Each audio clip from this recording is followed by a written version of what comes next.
చలో అందరికీ శనార్థులలో టీవీ5 సమర్పించు మాస్ మల్లన ముచ్చట్లకు స్వాగతం. వచ్చేసిండు మీ నర్సికాక. ఇక అరుచుకుందాం రారులు అయ్యాల్టి మోక అగో చకచకా జరిగిపోతున్నాయి కదా. ఏపీ రాజధాని అమరావతి ఉండే కదా, హాయిగా నగరం పనులు టక్కా అవుతున్నాయి అనుకో రాదురి. మంత్రి నారాయణ దగ్గరుండి మరీ చూసుకుంటున్నాడు అనుకో రాదురి. జగనాల్ సర్కారు ఉండగా ఈ పాటికి అయిపోతుండే కానీ ఆయన చేసే చేత కదా. 3 రాజధానులు 36 పేకాటలను ముచ్చట చెప్పే కదా. మళ్ళీ దానికి తోడు ఆ సింగపూర్ వాళ్ళతో మనకు లేనిపోయిన జవడాలు పెట్టి కూర్చున్నాయి. ఇక అవన్నీ సద్దుమానిక కొట్టి మొత్తానికైతే అమరావతి పనులు శరవేగంగా అమోఘంగా జరుగుతున్నాయి అన్నట్టు. ఇక మంత్రి దగ్గరుండి పర్యవేక్షిస్తున్నట్టే ఆగుతాదుల్లా.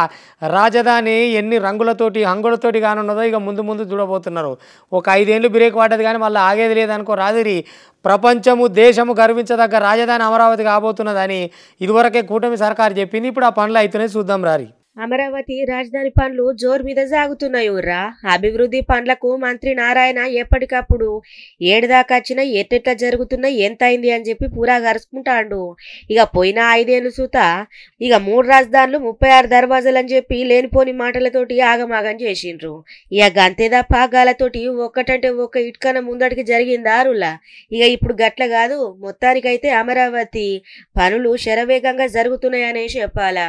పోయిన గాలిపంక పార్టీ సర్కారు ఇటు చంద్రబాబు సారు మీద అమరావతి మీద దేశంతో సింగపూర్ సర్కారు మీద కేసులు పెట్టి వేధించిందని మస్తుగా గరమైండుల్లా మంత్రి నారాయణ. ఇక చూద్దాం పాండ్రి ఏడదాకైనాయో పనులు. అది మెయిన్ ఏంటంటే దేశ విదేశాల నుంచి అనేక ఇండస్ట్రీస్ కావచ్చు, ఐటీ ఇండస్ట్రీ కావచ్చు, లేదా డిఫరెంట్ బ్యాంక్స్ కానీ వరల్డ్ బ్యాంకు అట్లాంటి వాటిలన్నింటినీ ఆర్గనైజేషన్ తీసుకొస్తే ఇక్కడ ఎకనామిక్ గ్రోత్ వస్తుంది, అనేక మందికి ఎంప్లాయ్మెంట్ వస్తుంది. అయితే గత ప్రభుత్వం మా మీద కోపంతో వాళ్ళ మీద కేసులు పెట్టి సింగపూర్ పోయి ఇంట్రాగేషన్ చేశారు. అందువల్ల వాళ్ళు వెనక్కిపోయారు. అయితే రిలేషన్ దెబ్బతిన్నది.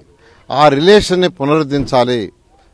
ఒక మంచి గవర్నమెంటు, మంచి country, it is a country, well established country, ఆర్థికంగా బాగుండే కంట్రీ, అనేక బెస్ట్ ప్రాక్టీస్ ఉండే కంట్రీ, ఆ కంట్రీతో ఉండాలనే ఉద్దేశంతో ముఖ్యమంత్రి గారు యాక్చువల్గా ఈ యొక్క ప్రోగ్రాం పెట్టారండి. ఇంకా పండ్లు ముంగట పడుతున్నాయి అనుకో రాదుర్రి. ఇక జగ్గులు సర్కారు చేయంగానే మొత్తానికి ఏడి కాడ ఆగిపోయి ఇక చేస్తా అగ చేస్తా అని మాటలు చెప్పుడు. ఇక మాటలతోటి కోటలు కట్టుడు తప్ప జగ్గులకి ఇంకొక పని రాకపాయే. ఇక ఇప్పుడు గసొంటి బాధ ఏం లేకుండా ఎప్పటికప్పుడు అన్ని జరుగుతున్నాయి పోన్రి. అబ్బో మీ కాంగ్రెస్ వాళ్ళు ఈగ్రమా నాయన మీ గురించి చెప్పాలంటే అబ్బాబ్బాబ్బా ఇక చెప్పాలి, మీరే చెప్పాలి ముచ్చట. బీసీలకు న్యాయం చేసుట్లా మనగాళ్ళు మీరు అనుకో రాదురి. మీ అసొంటి వాళ్ళే కావచ్చు ఇగ్రంగాల్లో విమానం ఎక్కాట. ఇక నేను ఈయన దిగాలి ఆయన ఆపమన్నాడట నడిమిట్లా. అగో గట్లున్నది మీ కాంగ్రెస్ వాళ్ళ కథ. ఒకసారి బీసీకి అవకాశం ఇస్తామని ముఖ్యమంత్రికి ఇచ్చే 3 ఏళ్ళు ఉంటే నెగలనీయపోతిరి, ఆగమాగం చేసి అవతలికి తోలిస్తిరి. మళ్ళీ మీరు నాయనో మేము ఇప్పుడు స్థానిక సంస్థలలో బీసీలకు న్యాయం చేస్తాం, అది చేస్తాం. ఎవరు నమ్మొచ్చినా మీ మాట మాకు తెలియదా అని చెప్పి బీజేపీ పార్టీ లీడర్ ఉండే కదా రఘునందన్ రావు సారు ఇక గట్టిగానే అరుచుకున్నాడు అనుకో రాదురి. మళ్ళీ మీదికి వెళ్ళి మళ్ళీ మీరు సర్వే ఓ లెక్కంపడి చేసినాం, ఓ ఇలువెంపడి చేసినాం అన్నారు కదా.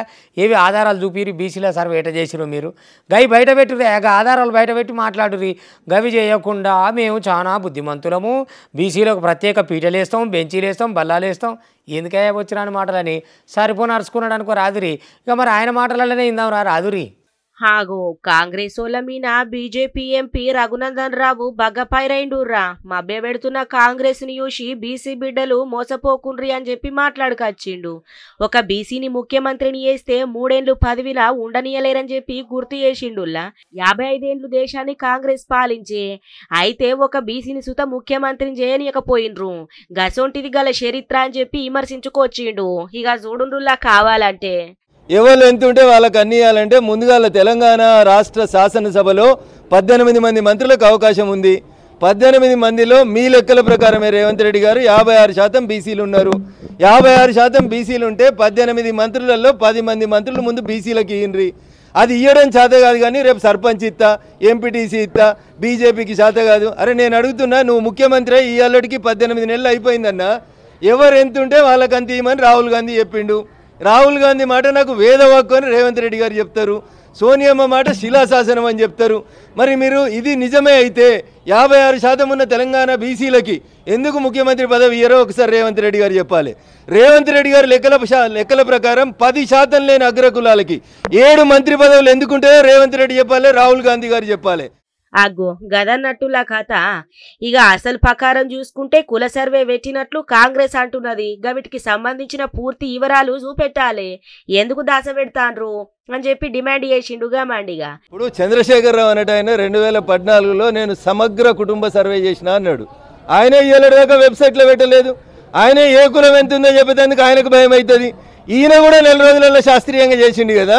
ఎవరు ఎంత ఉన్నారో చెప్పు, నీ పేరు ఊరు నీ ఇంటి నెంబర్ వేసి నీ కులం ఏందో చెప్పమని చెప్పు. అది చెప్పడం చేత కాదు, కానీ దానికి ఏదో గొప్పలు చేసినాం మరి శాస్త్రీయంగా ఉంది సర్వే.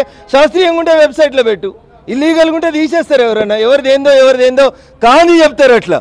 కాబట్టి అందుకని మభ్య పెడుతున్నటువంటి కాంగ్రెస్ని చూసి బీసీ బిడ్డలంతా కూడా మోసపోవద్దని చెప్పి ఈ సందర్భంగా తెలియజేస్తా ఉన్నాం. తెలంగాణలో 10% సుత లేని అగ్రకులాలకు 7 మంత్రి పదవులు ఎందుకున్నాయో సీఎం సమాధానం చెప్పాలి. ఇక బీసీ బిడ్డల్ని ఊకేనే మోసం చేస్తా అంటే ఎట్లుకుంటాం? లేనిపోని మాటలు చెప్పుడు మీకు అలవాటేనాయి. 55 ఏళ్ల కాంచెల్లి ఏం చేసింది? బీసీ ముఖ్యమంత్రిని చూసిండ్రా, చేయనిచ్చిండ్రా? ఉంటే సుత ఉండనీయలేదు. గసొంటిది మీరు మాట్లాడుతున్నారా? అంత పని చేసిండురా మొత్తానికైతే. అగో ఈ కథ ముద్దుగానే ఉన్నది కదా. నువ్వు ఇందిరా మిల్లేమో కానీ ఈ పంత చింతపండు అయిందిగా ఒక్కొక్కరిది. బాబా లొల్లికున్న వారేది కదా నువ్వు. గా సిరీస్ అంట ఒక ఆమెకు ఇందిరా మిల్లు వచ్చినదట. ఇక మరి జాగ అవుతున్నది కానీ మరి ఇల్లుకు పైసలు కావాలి, ఇస్తారా అయ్యారా ఏం సంగతి అని అత్తకాడికి మామకాడికి పోయి అడిగిందట. ఆగనే మేము పైసలు ఇస్తే మీరు కట్టుకునేది, మీరేం చేస్తారు, మీ పైసలు ఎట్టుపోతున్నాయి అని అత్త ఇక జరంత గట్టిగానే లేచిందట జవడానికి. ఆయనతో దానికి నువ్వు అంతే గురులాడతావా అని కోడలు లేచిందట. ఇక అత్త కోడలు కొట్టుకున్నారా తిట్టుకున్నారా ఏమైందో పోలీస్ టౌన్కు పంచాయతీ పట్టుకొచ్చినాక పోలీసు వాళ్ళు ఉండే ఈ పంచాయతీ పోలీస్ కేసు ఏంది పెద్ద మనుషులు పెట్టుకొని మాట్లాడుకోరన్నారట. ఇక ఈ పెద్ద మనుషులు ఆ పెద్ద మనుషులు కలిసినాక నడివిట్లు ఏమైందో ఎడగుదురులేదో బేరం. కానీ ఇక పోలీస్ స్టేషన్లో పోలీసు వాళ్ళు కూడా భయపడేంత కథ అయిందనుకో రాదురి. మామూలు భాగవతం వాళ్ళే సింధులు దొక్కుతూ ఒక్కొక్కరు ఈపులు మూతులు ముక్కులు అయ్యో 7 కాడికి ఆడోళ్ళు మొగోళ్ళు పొట్టు కొట్టుకురు. మరి ఏమిటికి కొట్టుకురు? పెద్ద మనుషులు ఎందుకు వచ్చిరు? ఇదేం పంచాయతీ అనే కదా అనుమానం. ఇక నేను చెప్పను, ఆయన నారాయణపురం పోలీస్ టౌన్కి పోదాం దారి, ఆడ తెలుస్తుంది కథ.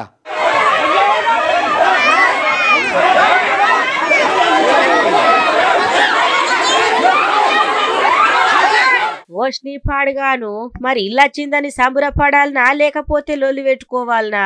ఇక చూడుండ్రి, ఇందిరా మిల్లు అచ్చుడేమో గాని అత్తా కోడల నడుమ సిచ్చు పెట్టినంత పనైంది పోన్రి. ఇగో గీ సంస్థ నారాయణపురం మండలము జనగావ ఊర్లే శిరీష అనేటామకు ఇందిరా మిల్లు మంజూరైందట. ఇక ఇక్కడ దాకా మంచిగానే ఉంది కథ. మరి గదినికేం చవడమని అనుకునేరు. ఇక్కడనే మొదలైంది అసలు కథ. ఇంకా ఇల్లు కట్టుడు కోసము జరంత పెట్టుబడి ముందుగానే పెట్టుకోవాలన్నట. ఇక పెట్టుబడి కోసము అత్తమామలను పైసలు అడిగిందట శిరీష. ఇక ఈ పైసల ముచ్చట్ల ఆగ్గంటుకున్నంత పరైంది పోన్రి. అత్త కోడల నడుమ జవడం మర్చిపడ్డది. నేనెందుకు ఇత్తనే ఈ అన్నరో మా అన్నో. ఇక మొత్తానికైతే ఈ పంచాయతీ పోలీసుల దాకా పోయింది. ఇక ఇంటి పంచాయతీ అయ్యే మీరు పెద్ద మనుషుల నడుమ చూపించుకోనరే అని చెప్పి పోలీసులు చెప్పటాలకంటే ఆడిదాకా సుతం పోయిందిలా. ఇక అందరు కలిసి పెద్ద మనుషుల నడుమ ఇట్లా వచ్చిండ్రు. ఇక గిది ముచ్చట గిది కథ అని పూరా కలుసుకునేటాలకంటే మాట పెరిగి పెద్ద మనుషులు నడుమిట్లనే ఇక ఒగోల మీద ఒగోలు తుక్కు కొట్టుకున్నారు. ఇక చూడండి కావాలంటే ఎట్టున్నదో.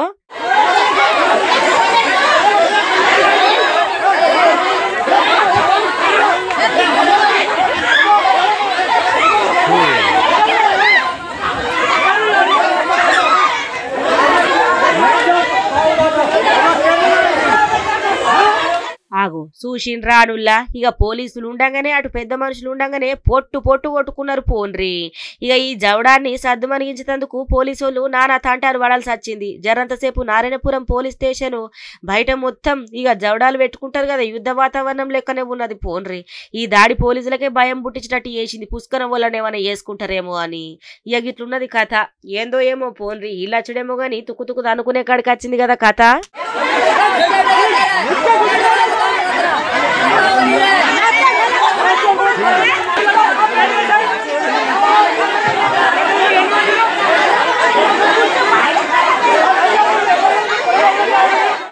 ఇక పడతలేవు అనుకుంటే జాడిచ్చి కొడుతున్నట్టే ఉంది కదా వాన గట్టిగానే. ఇటు పట్నం అని లేకుండా అటు పల్లె అని లేకుండా దంచుతున్నట్టున్నది. ఇక ఇప్పుడు రైతులకు ఏమన్నా ఆశలు వచ్చినాయి కానీ మరి నెరి ఎక్కువ కొట్టినా కూడా కష్టమే ఉంటుంది. మొత్తానికి అయితే పడాలి కదా, ముందు భూమి పదును కావాలి. భూమి పదును అయితేనే మొలక మొలుస్తుంది, చేను ఏపుగా ఎదుగుతుంది, మంచిగా ఉంటుంది. కాబట్టి శింకులు పడుతున్నందుకు జరంత ఆనందంగానే ఎవరు రైతులు. మరీ తూర్పాల అన్నట్టు కాకుండా మంచిగానే కొట్టిపోతే బాగుంటుంది. ఆనదే కూడా ఇంకా దంచవాయ దంచు ధనాలు పెడతాం, గుదవాయ గుద్దు గుడాలు పెడతాం అంటున్నాయి. మరి ఇంకా బాగా వానాలు పడాలని దేవుని మొక్తా ఉన్నారు. మొత్తం మీద అయితే జరిగింది మంచి శుభ పరిణామమే అనుకోవాలి. కాలం లేదు లేదు అని వెనకకే పోతుంది అనుకుంటే జరంత ముందరికి వచ్చి కనపడుతుంది కదా. ఇక చూద్దాం మరి ఏ కాడికి అయిద్దాం. ఇక ఎక్కడ చూసినా వానలు ఎడతెరిపి లేకుండా జోరు మీద పడుతున్నాయి. మొన్నటిదాకా సుక్క అనలేక రైతన్నలు లబోదిబోమానే కప్పతల్లికి పూజలు చేసుడు.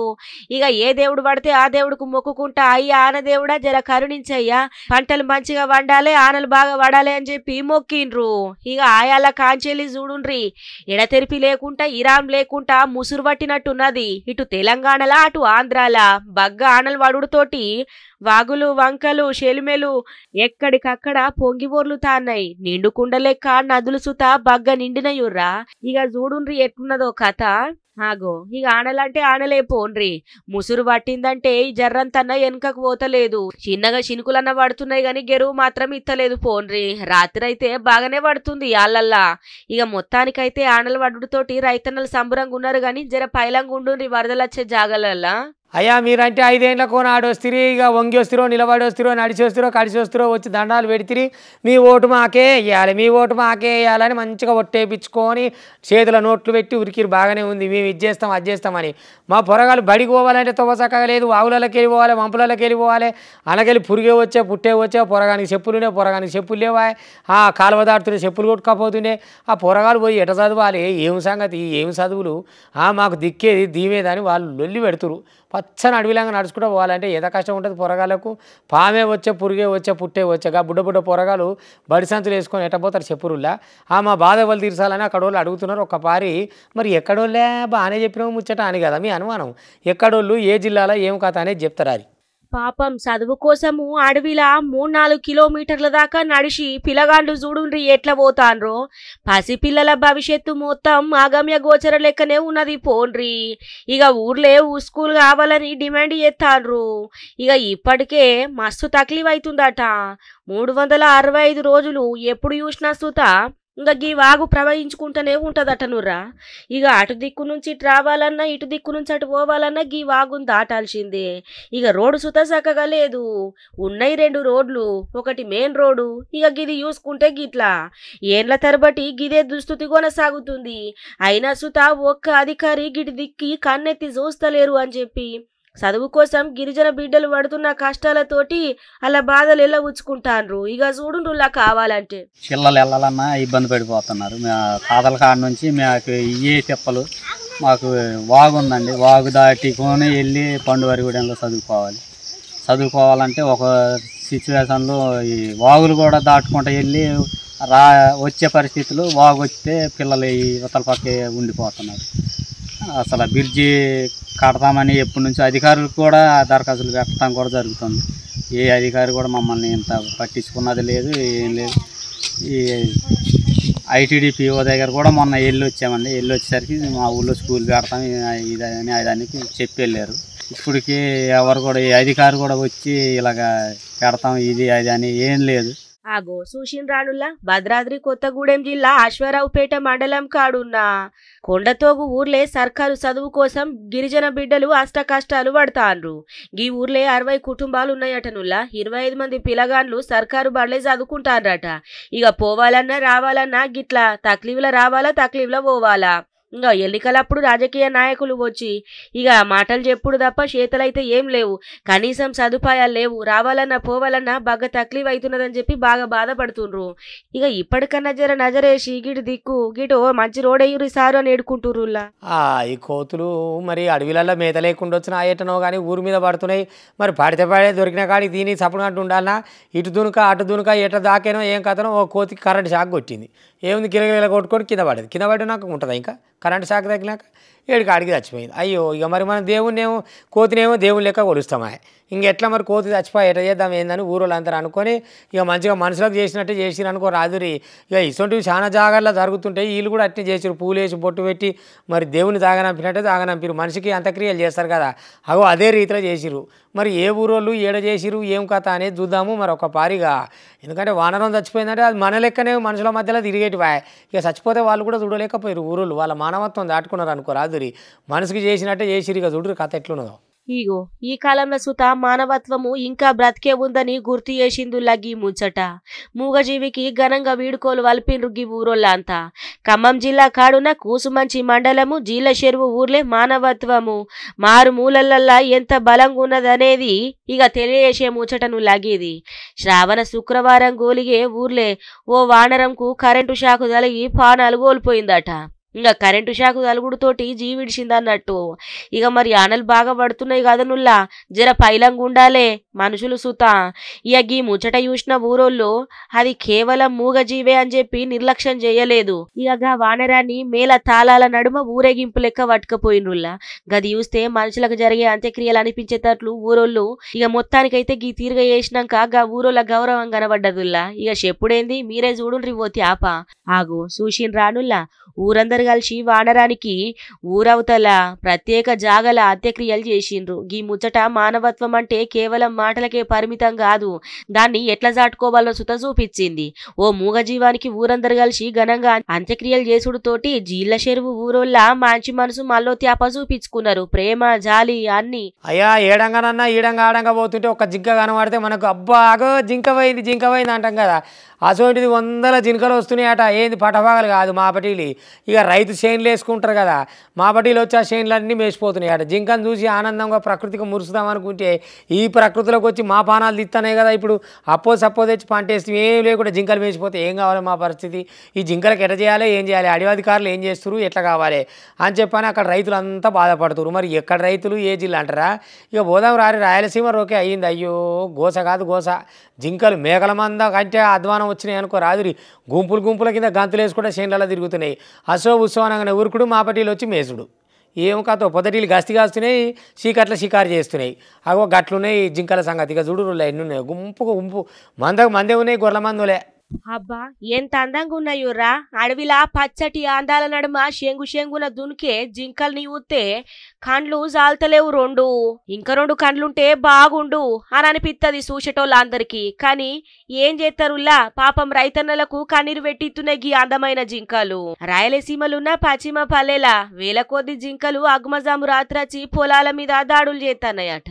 ఇష్టం వచ్చినట్టు తిరుగుడు, దొరికిందల్లా మేసుడు. ఎట్లయితది చెప్పుండ్రి. మొలకెత్తిన పచ్చటి పంట పొలాల్ని మొత్తం తినుకుంటా అన్నదాతలకు పెద్ద నష్టాలను కలిగిస్తున్నాయి.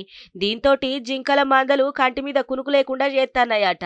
ఇక పాపం రైతన్నలు బాగా బాధపడతాండ్రు. ఇక చూడుండ్రి కావాలంటే. ఆగు చూసిండ్రానుల్లా, చూస్తోళ్లకు మంచిగా మనసు దోసుకుంటున్నాయి గాని పాపం రైతన్నలకు కన్నీరే మిగిల్తాంది. అన్నదాతలకు కంటి మీద కునుకు లేకుండా చేస్తానయ్యట. రైతులకు హామీ ఇచ్చిందట పంకపాటి సర్కారు గాయాల్లా. అయినా సుత పట్టించుకున్న పాపాన పోలేదట 5 ఏళ్ల దాకా. ఇక కూటమి సర్కారు జింకల కోసమని పార్కు ఏర్పాటు చేయాలని చెప్పి రైతన్నలు కోరుతుండ్రులా. ఇంకా గివన్నటి వాటి టీవీ5 సమర్పించే మాస్ మల్లన ముచ్చట్లు చూస్తూనే ఉంటుంది. మళ్ళీ రేపు ఇది వరదాకా మీ టీవీ5 ఇగుంటా.